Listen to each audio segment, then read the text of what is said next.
10 que vamos a estar reflexionando, así que ya vamos al 60% del camino. Y hoy vamos a reflexionar en una pregunta, en una objeción válida que ha sido el tropiezo de muchos no creyentes e incluso de creyentes. La pregunta es, ¿por qué Dios permite la maldad y el sufrimiento? Y quizá la mayoría, si no es que todos nosotros, en algún momento de nuestra vida hemos hecho esta pregunta. ¿Cómo puede un Dios bueno, santo, sabio y todopoderoso permitir la maldad y sufrimiento en el mundo? Él sabe lo que va a ocurrir, porque no lo evita. Él tiene el poder para detener el mal, porque no lo hace. Él puede terminar con la enfermedad y el dolor, porque no sana a todos. Él puede hacer caer pan del cielo, porque no da alimento a todos los hambrientos. Quiero que veas la siguiente diapositiva, ahí síganme por favor. Quizá, hermanos, el argumento es este, y quiero que lo veas ahí en la diapositiva. Ante tanta maldad y horribles sufrimientos que hay en el mundo, creo que el Dios cristiano no puede existir. Porque si es todopoderoso, entonces no es lo suficientemente bueno para ponerle fin al mal y al sufrimiento. Y si en realidad Él es bueno, entonces Él no es lo suficientemente poderoso para terminar con la maldad y el sufrimiento. Ahora, hermanos, humanamente entendemos la dificultad de tratar de comprender por qué hay dolor y por qué hay sufrimiento y por qué hay tanta maldad en nuestro mundo. Ha sido una pregunta que a creyentes y no creyentes en algún momento de nuestra vida nos ha angustiado. Porque ciertamente hay algunos sufrimientos inexplicables, hermanos, que no les encontramos algo de positivo o algún propósito por el cual han ocurrido. Muchas personas tienen un tropiezo en su camino hacia la fe debido al sufrimiento y a la maldad que existe en el mundo. Sin embargo, hermanos, Dios tiene respuestas para nosotros. A lo mejor son respuestas que pueden no parecernos satisfactorias. A lo mejor quien está viviendo en dolor y sufrimiento en este momento no alcanza a percibir un propósito, una causa o una esperanza por la cual está sufriendo. Y entonces muchas personas, al hacer estos cuestionamientos acerca del sufrimiento y del dolor y no encontrar esas respuestas que les satisfagan, muchas veces deciden sacar a Dios de sus vidas. Y entonces llegan a la conclusión de que Dios no es real, Dios no existe, porque un Dios bueno no puede permitir que ocurra lo que ocurre en nuestro mundo. Ahora, hermanos, si eso resolviera la respuesta a esta pregunta que estamos reflexionando, pues a lo mejor diría uno, está bien que vayan por ese camino. Y de hecho, tienen la libertad de ir por ese camino. Pero la realidad, hermanos, es que aún desde la cosmovisión atea, no es fácil dar respuesta por qué hay maldad y sufrimiento. Por lo menos no hay respuestas que den esperanza, que puedan dar alivio ante esta dura realidad en que vivimos en nuestro mundo.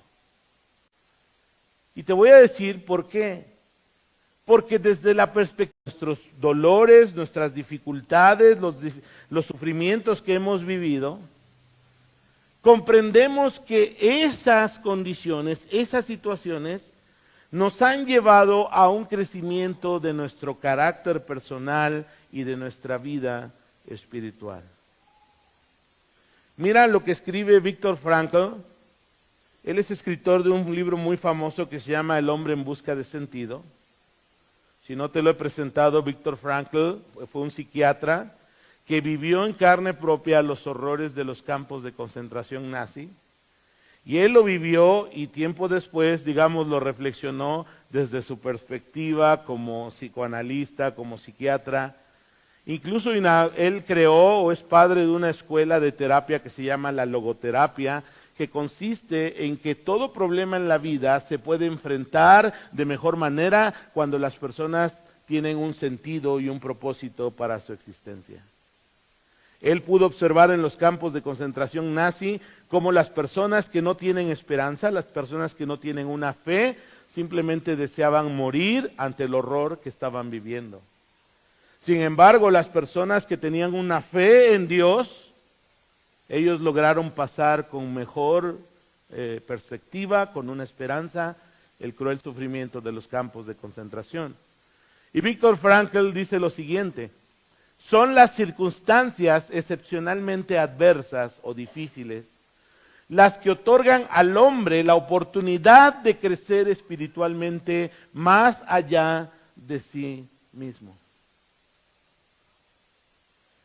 Y hermanos, hay muchos ejemplos en la Biblia de hombres y mujeres que sufrieron, pero que al final, por su fe, encontraron un propósito, un sentido para su sufrimiento. Y quizá quiero traer a tu memoria la vida de José, el que solemos llamar el soñador. Él era un joven arrogante porque contaba con la preferencia de su padre en la familia. Tú lo recordarás, ¿no?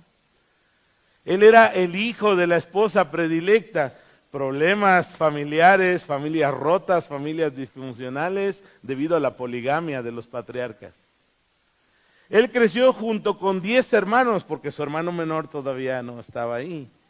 Y sus hermanos solamente lo odiaban, solamente. Y en algún momento que su padre lo envió porque era medio chismosón, ¿verdad? Iba a dar el mal reporte de sus hermanos. Ellos tuvieron el deseo de matarlo. Lo aventaron a un pozo, un hoyo seguramente profundo, donde buscaban agua. Y luego en alguno de sus hermanos hubo algo de prudencia y dijeron, no lo matemos, mejor hagamos negocio con él. Vendámoslo. ¿Te acuerdas de la historia?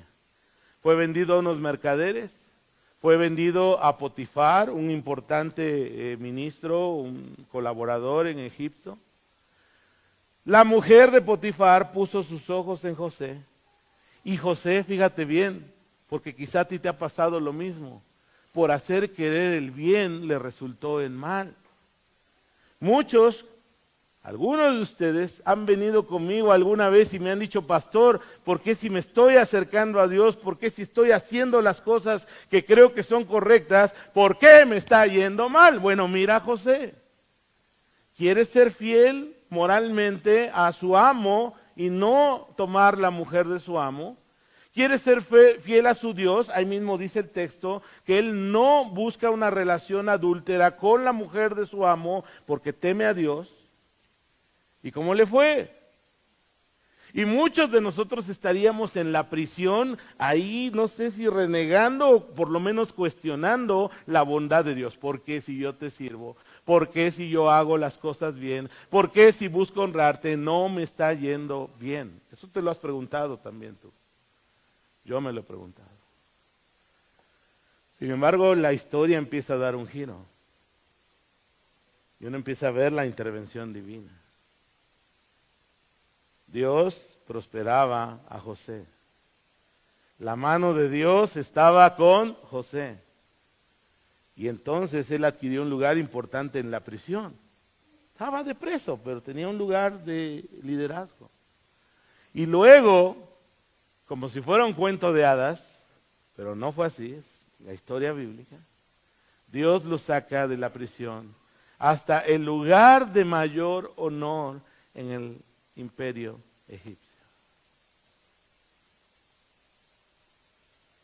¿Y con qué propósito? Con el propósito, fíjate bien, de que ese joven arrogante fuera moldeado su carácter a través de ese sufrimiento, injusticias, para que él pudiera ser el instrumento de Dios para dar vida a muchos a través de sus facultades, sus cualidades de administración, de poder dar comida, racionarla de manera adecuada, venderla de manera adecuada a todos los pueblos cercanos a Egipto, incluyendo salvar a su propia familia. Y mira lo que dice Génesis 50:20, cuando José ve en retrospectiva su injusticia que ha vivido, los sufrimientos que ha padecido. Él puede decir lo siguiente: ustedes se propusieron hacerme mal, pero Dios dispuso todo, dígalo conmigo, para bien. ¿Lo puedes creer? Él me puso, dijo José, en este cargo para que yo pudiera salvar la vida de muchas personas. Ahora, hermanos, no todo sufrimiento tiene una respuesta. Aquí vemos una historia bien padre, icónica, todo el mundo la sabe, pero hay veces que no encontramos respuesta. Hay cosas que han ocurrido en mi vida, en la vida de mi familia, que todavía no tengo una respuesta. Pero fíjate bien, nuestra fe en Cristo nos da la esperanza, el descanso, la convicción de que cuando estamos caminando, ya sea en la bonanza o en tiempos de dificultad y dolor, su dulce presencia nos acompaña. Y quizá en el tiempo presente no lo entendamos. Dios quizá de repente sintamos que no escuchó nuestra oración, pero confiamos en que Él es bueno. Y confiamos en que lo que Él prometió, Él lo cumplirá. Hace 5 años, mi cuñado enfermó de una neumonía, José Luis. Varios de ustedes lo conocieron. Yo creo que en mi vida cristiana solamente unas 3 noches he pasado toda la noche orando por algún asunto en mi vida. Y esa fue una noche que pasé orando al Señor. Pidiéndole, suplicándole, argumentándole las razones por las que quizá Él debería sanar a mi cuñado de la situación en que estaba. Al siguiente día, como a las 11, 12 del día, mi cuñado falleció. Y estoy seguro que todos tenemos experiencias así, donde de repente nuestra mente pregunta, cuestiona. Ahora, Dios sabe nuestras inquietudes, Dios sabe nuestros dolores, porque Él mismo los vivió. Pero, hermanos, la fe cristiana tiene respuestas que nos van a dar esperanza, que nos van a llevar nuestra mente, nuestro corazón, nuestro dolor a confiar nuevamente en Dios. Porque mira, lo que Dios ha hecho en el pasado, su fidelidad, sus promesas cumplidas, son una base sólida para que podamos confiar en el presente y en lo que está por venir. Aun cuando no lo entendamos, tengo una respuesta o tenemos una respuesta el día de hoy de lo que ocurrió con mi cuñado. Hasta el día de hoy yo te digo, yo en lo personal no tengo una respuesta de un por qué, de un para qué. Pero confío en que Dios es bueno. Y hemos visto evidencia de la bondad de Dios en la vida de mi hermana Caro. Porque Dios es fiel. Y mira, hay 3 razones. ¿Quieres poner la primera diapositiva ahí? Por la que la Biblia nos dice que la maldad, el sufrimiento existen en nuestro mundo.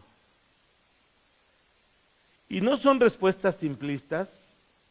La Biblia nos habla de un caos, de un desorden que llegó a nuestro universo por causa del pecado, no solo del hombre. Porque recuerda que en la narrativa bíblica hay otro mundo paralelo, ahorita voy a hablar de eso, un multiverso espiritual, lleno de maldad en un sector, que fue el origen de que también la raza humana entrara en esa dinámica de maldad y de corrupción. Las Escrituras nos muestran que vivimos en un mundo sumergido en una corrupción. La creación está en una condición de corrupción. Mira lo que enseña Romanos capítulo 8, versículo 19 al 21.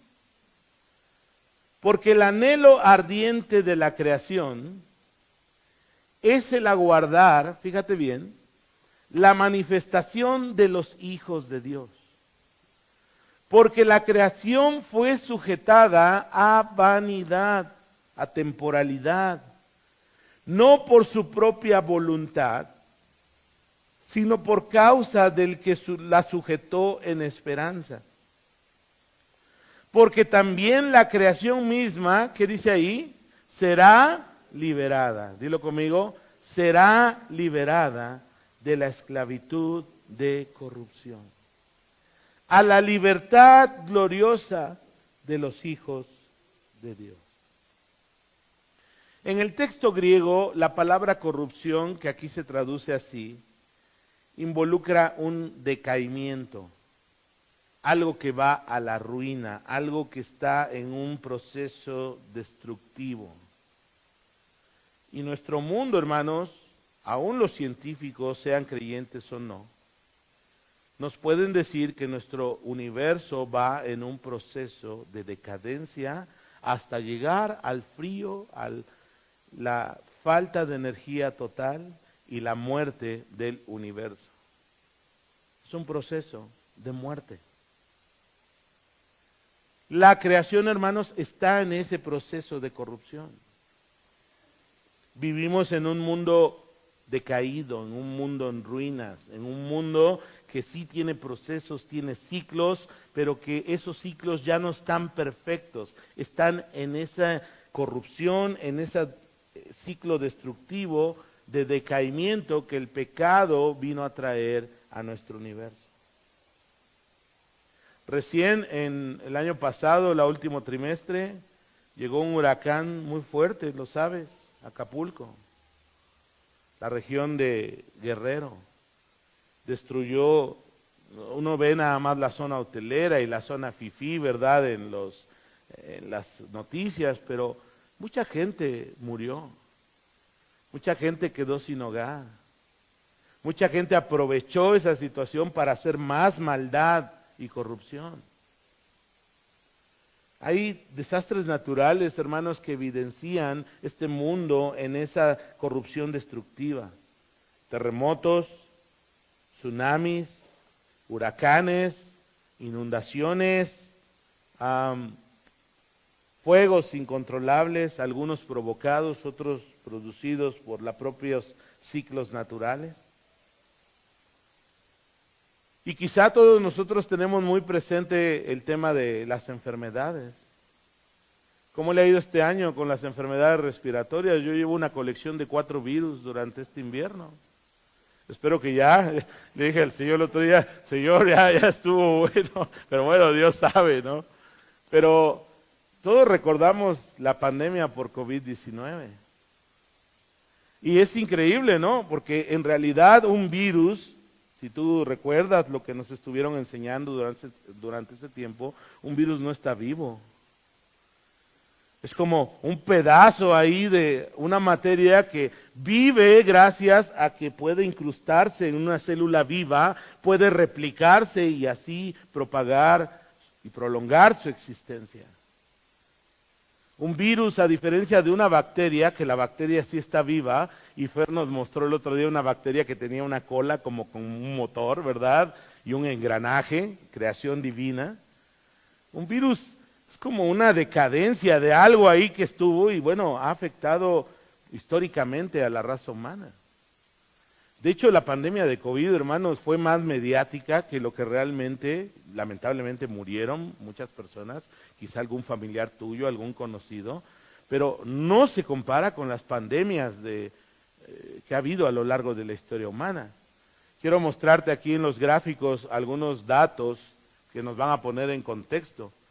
La pandemia más mortal que ha vivido la raza humana es la peste bubónica o la peste negra, que se dio entre los años 1347 y 1351 del siglo XIV. 1 de cada 3 europeos, es decir, 200 millones aproximadamente, murieron por causa de la peste bubónica o la peste negra. La segunda pandemia más mortífera que ha experimentado la humanidad, o se tiene registro, es la viruela, siglo XVI, en la época plena de la colonización. Los europeos trajeron la viruela a América y prácticamente arrasó con la población nativa que había en las Américas. No tenían defensas contra esas enfermedades. Se estima que murieron aproximadamente 56 millones de personas debido a la viruela. Número 3, esa no es tan lejana, la gripe española. Estaba terminando la Primera Guerra Mundial y ahí en ese contexto de guerra empezó a propagarse el virus llamado la gripe española, 1918-1919, y mató, algunos dicen, más de 50 millones de personas en el mundo. Por favor, la que sigue. La cuarta, no la voy a mencionar, es una llamada plaga de Justiniano, está referida en la historia, aproximadamente 50 millones también mató. El VIH, que nos han comunicado que es una enfermedad también pandémica, en la actualidad se estima que han muerto aproximadamente 35 millones de personas por ese virus. Y la verdad, el COVID, ya viéndolo desde esa perspectiva, COVID-19, pues no fue tan mortal, ¿no? Como estuvo duro, ¿no? Yo tuve neumonía y muchos de ustedes también se enfermaron fuerte, ¿no? Pero aquí estamos por la gracia de Dios. Pero sin duda, hermanos, este tipo de cosas son una evidencia de que nuestro mundo está en una condición de corrupción. Por eso la esperanza del creyente, hermanos, es que Dios restaure todas las cosas, incluyendo nuestro mundo, incluyendo la creación. Mira lo que dice segunda de Pedro, capítulo 3, versículo 13. Dice, pero nosotros, pueden poner el texto, por favor. Dice, pero nosotros esperamos, según sus promesas, cielos nuevos y tierra nueva, en los cuales mora la justicia.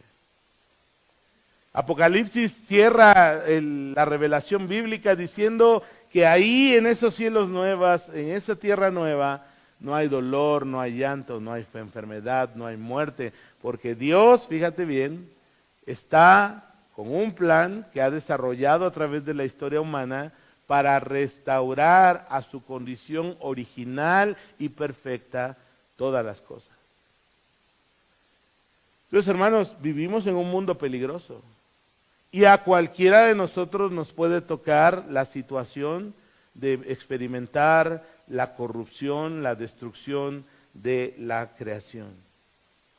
En segundo lugar, la humanidad también está en una condición de decadencia, de corrupción. Todos los seres humanos tenemos una naturaleza caída que, dice la Biblia, tiende a hacer el mal. En el libro del Génesis capítulo 6, versículo 5, cuando Dios mira la conducta de los seres humanos prediluvianos, dijo lo siguiente: Y el Señor vio que era mucha la maldad de los hombres en la tierra, y que toda intención de los pensamientos de su corazón era solo para hacer siempre el mal. Y hermanos, esa es nuestra naturaleza. Vivimos en un mundo donde las personas estamos pensando generalmente haciendo el mal. Es increíble que personas en medio de la tragedia estén pensando hacer el mal. En medio del dolor humano hay personas que están pensando en cómo sacar provecho y hacer el mal. Y todos los días tenemos evidencia de esta condición de maldición en que vivimos. La maldad destruye amistades, destruye matrimonios, destruye relaciones familiares, destruye vidas completas. Y vemos el dolor de la guerra y vemos el dolor de la violencia en nuestras sociedades. Es muy triste.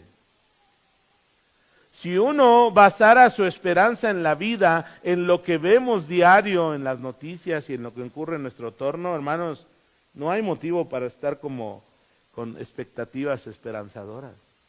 Porque nuestro mundo claramente vemos que va en una decadencia. Cada vez peor, cada vez peor, cada vez peor. Cada vez más insensibles, cada vez más muerte, cada vez más maldad, cada vez más cosas atroces se cometen en nuestra sociedad. A veces hemos perdido incluso por ese dolor la sensibilidad ante las tragedias que ocurren. Y la Escritura lo confirma. Mira lo que dice Romanos capítulo 3, versículo del 10 al 18. Pueden ponerlo ahí en la pantalla. Dice la Escritura, no hay ni un solo justo, ni siquiera uno. Nadie es realmente sabio, nadie busca a Dios. Todos, ¿cuántos? Todos se desviaron. Todos se volvieron inútiles. No hay ni uno que haga lo bueno, ni uno solo. Y aquí está la evidencia. Lo que hablan es repugnante, como el olor que sale de una tumba abierta. Su lengua está llena de mentiras. ¿A poco no vivimos en un mundo de mentira, hermanos? Veneno de serpientes gotea de sus labios. Su boca está llena de maldición y de amargura. Se apresuran a matar. Siempre hay sufrimiento. Chécale ahí, subráyale. Siempre hay sufrimiento y destrucción en sus caminos. No saben dónde encontrar paz.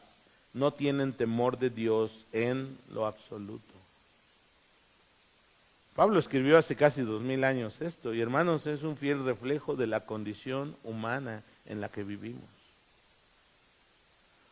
Muchos de nosotros batallamos con nuestras relaciones con los demás. ¿Por qué? Porque nuestra boca, nuestras acciones simplemente no van encaminadas hacia la bendición, sino se vuelven destructivas.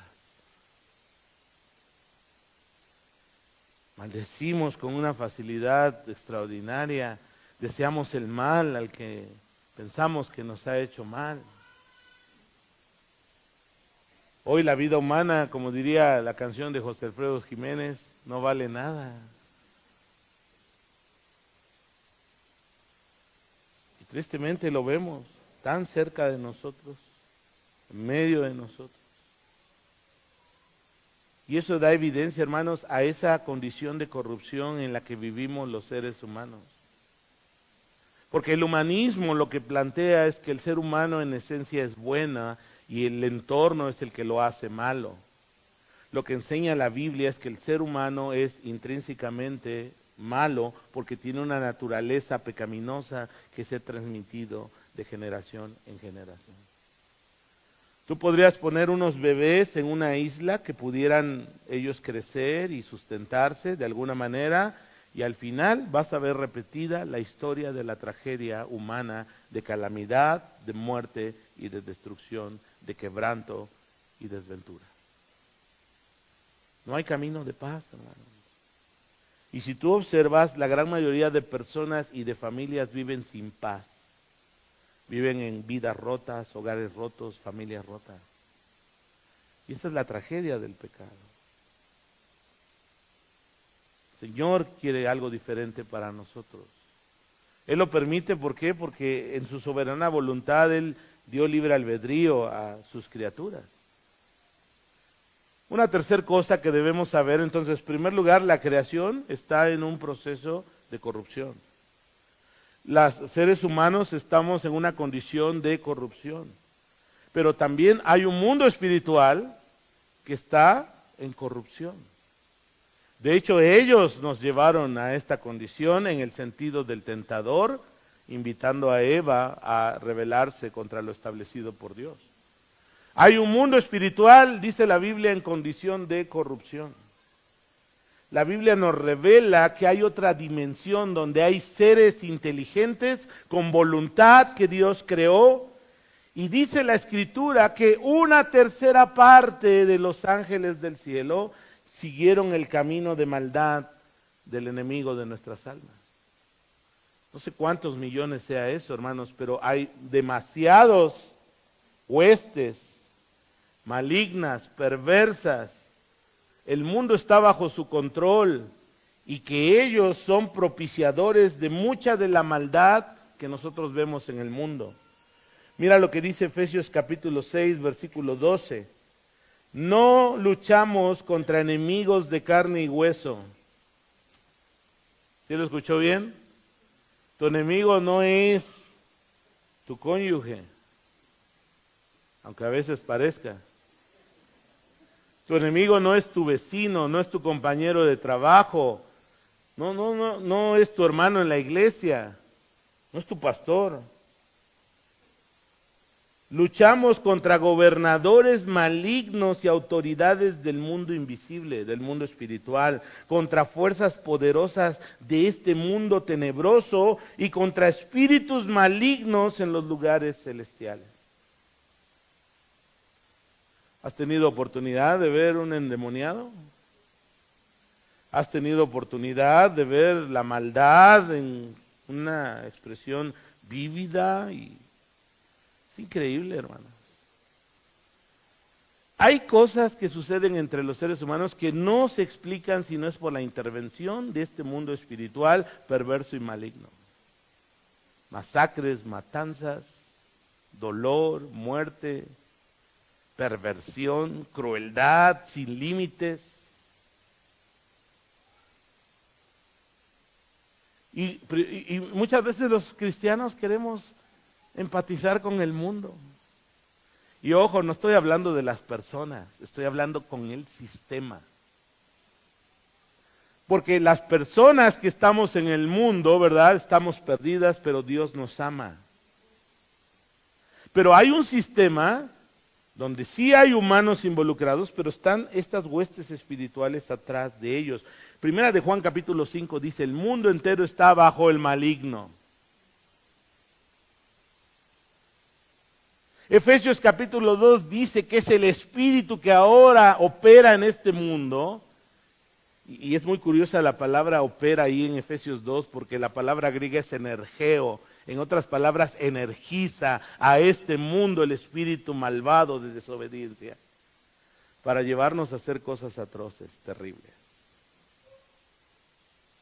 Entonces, hermanos, 3 cosas que influencian la maldad y el sufrimiento en nuestro mundo. Una creación en proceso de corrupción, en condición de corrupción. Una humanidad en condición de corrupción, con su naturaleza caída, que tiende siempre al mal.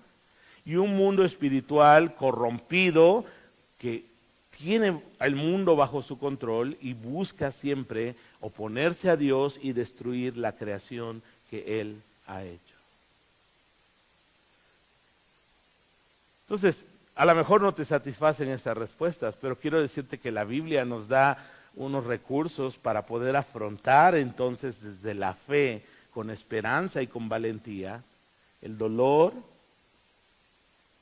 el sufrimiento y la maldad que puede tocar nuestras vidas. Por eso apareció el Hijo de Dios, dice el Evangelio, para destruir las obras del diablo. Dios ha hecho un plan para restaurar todas las cosas a su condición original. Ese es el Evangelio.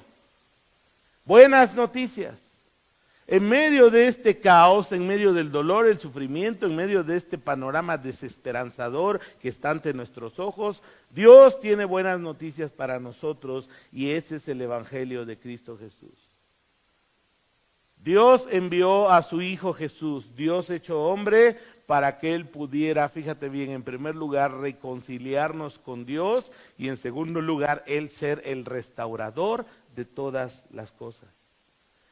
Colosenses capítulo 1, versículo 20 al 21 dice lo siguiente: y por medio de Él, hablando de Cristo, reconciliar consigo todas las cosas. Y mira el alcance de esta reconciliación, es una reconciliación a nivel cósmico. Así las que están en la tierra como las que están en los cielos, haciendo la paz mediante la sangre de su cruz. Y a vosotros también, que erais en otro tiempo extraños y enemigos en vuestra mente, haciendo malas obras, ahora que ha hecho el Señor, nos ha reconciliado. Porque hermanos, nosotros éramos, antes de creer en Cristo, parte de todo este asunto. Pero Dios, que es rico en misericordia, nos ha reconciliado a los que creemos en Él. La muerte de Cristo en la cruz, hermanos, es el pacto que Dios hace con los seres humanos para alcanzar reconciliación, perdón, reconciliación, una nueva vida, y no solo eso, restaurar el orden en todas las cosas, no solo a nivel personal, individual, de la familia, de la sociedad, sino incluso de dimensiones cósmicas. Hermanos, la recapitulación, Efesios capítulo 2, versículo 1:10, que habla de una recapitulación de todas las cosas, implica que Dios, en el momento que Él tiene destinado, va a poner orden al caos en el que vivimos. Y Dios va a juzgar a todos sus criaturas, humanas y angélicas, y a cada una le va a dar lo que le corresponde. Por la gracia de Dios, nosotros, los que creemos en Cristo, hemos sido reconciliados con Él. Nuestros pecados han sido perdonados. Nuestra condición de pecadores ha sido cambiada. Estábamos muertos y ahora estamos vivos. Estábamos lejos y ahora estamos cerca. Vivíamos aborreciendo a Dios y aborreciéndonos unos a otros, y ahora por el Espíritu Santo el amor de Dios ha sido derramado en nuestros corazones y podemos amar a Dios y podemos también amar a los que nos rodean. Hermanos, eso solo Dios puede hacerlo. Porque en este mundo corrompido, ya viste, hasta los naturalistas lo afirman. Muerte, destrucción, la sobrevivencia del más fuerte es el eje que mueve a este mundo. Es la evidencia. Pero Dios nos ha reconciliado con Cristo. Y Él quiere que vivamos en esta esperanza. Si tú estás padeciendo el mal, si tú estás padeciendo el sufrimiento, quiero decirte que Dios no está lejos de los que sufren. Dios está cercano a aquellos que enfrentan la tragedia, el dolor y la muerte. Dios experimentó en carne propia lo que significa sufrir, lo que significa la injusticia y lo que significa morir. Por esa razón, en cada situación que enfrentamos en la vida, sean tiempos de refrigerio o tiempos de adversidad, hermanos, podemos tener la certeza de que no caminamos solos. El Señor es nuestro pastor, dijo David, y nada nos faltará. Estamos acompañados, estamos siendo consolados y fortalecidos por el poder de su Espíritu. Pero esas promesas, hermanos, y esa esperanza solo pueden surgir del corazón del creyente, no por nuestra buena voluntad o nuestra capacidad, sino por obra del Espíritu de Dios en nuestras vidas. Jesús nunca prometió una vida libre de dolor o de aflicción. En Juan capítulo 16, versículo 33, Jesús dijo: estas cosas les he hablado para que en mí tengáis paz. En el mundo tendréis aflicción. Dígalo conmigo, en el mundo tendréis aflicción. Pero confiad, yo he vencido al mundo. Y va a ser el Espíritu de Dios, fíjate bien, quien te va a llevar a tu corazón a permanecer confiado y fiel al Señor, a pesar del dolor, a pesar de la adversidad, a pesar de que no contesta nuestra oración de decir: Señor, quiero ser sano de esto o de aquello.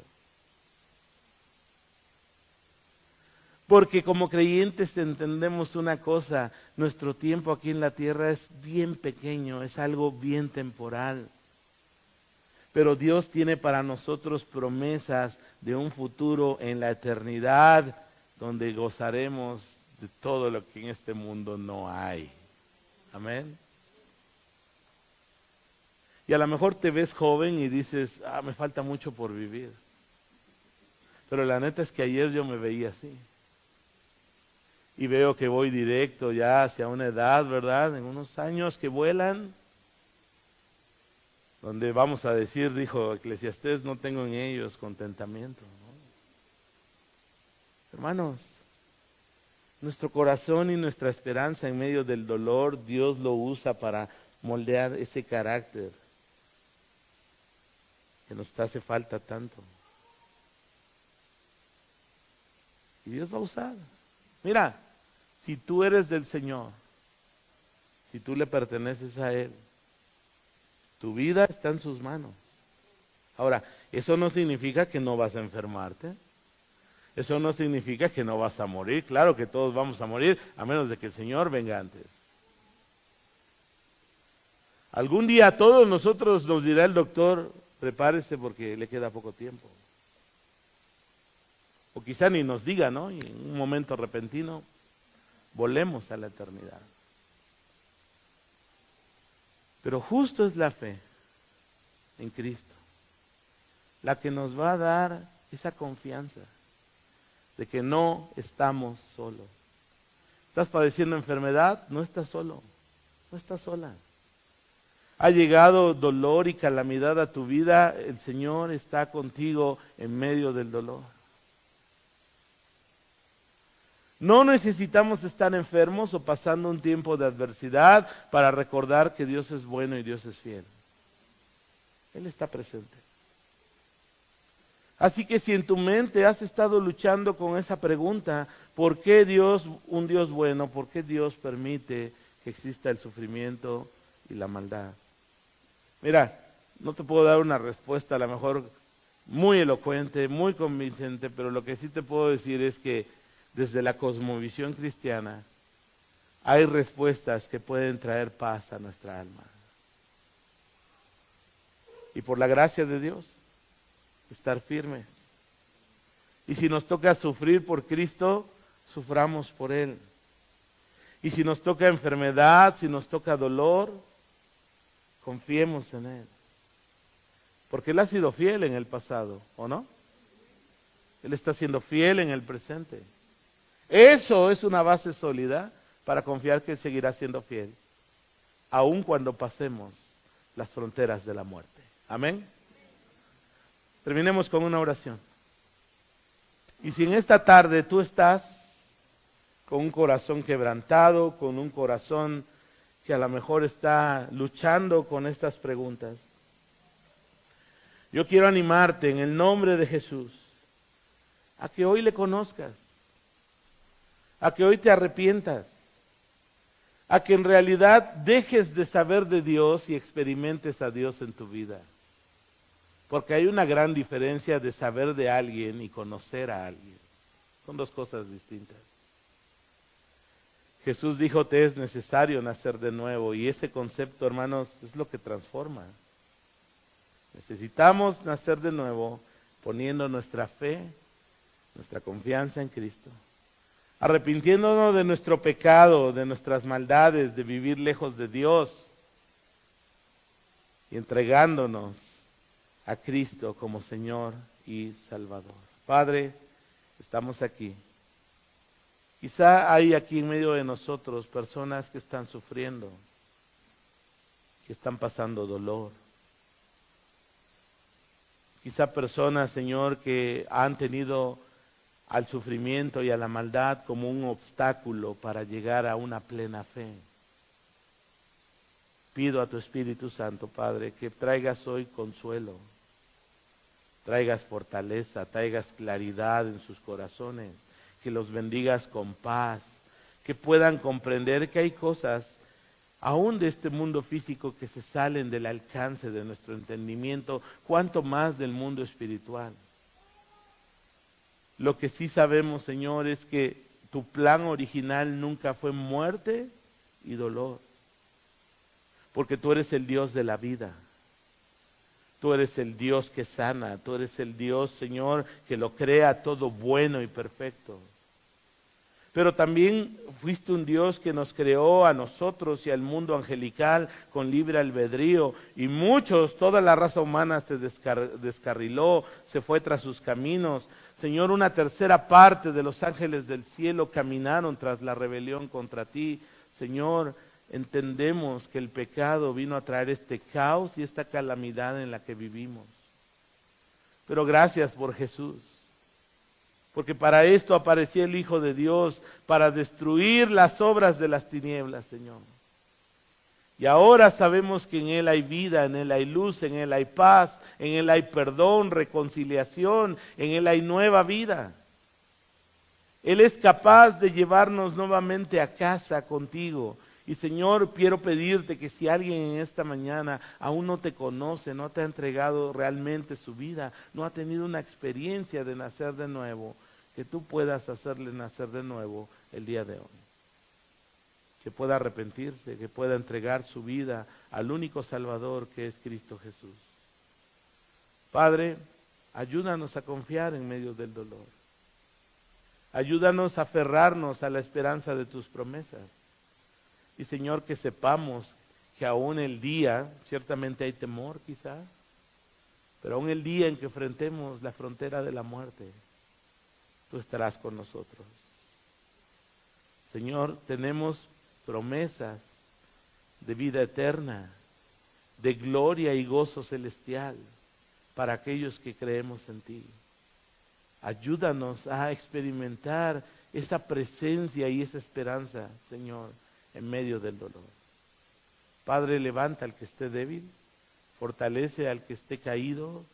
Señor, que podamos caminar contigo en plena certidumbre de fe, sabiendo que tú eres nuestro Dios, el Dios que nos ama y que tienes un plan para nosotros hoy y en la eternidad en Cristo Jesús. Oramos en tu precioso nombre. Amén. Que Dios bendiga su palabra, hermanos, y gracias.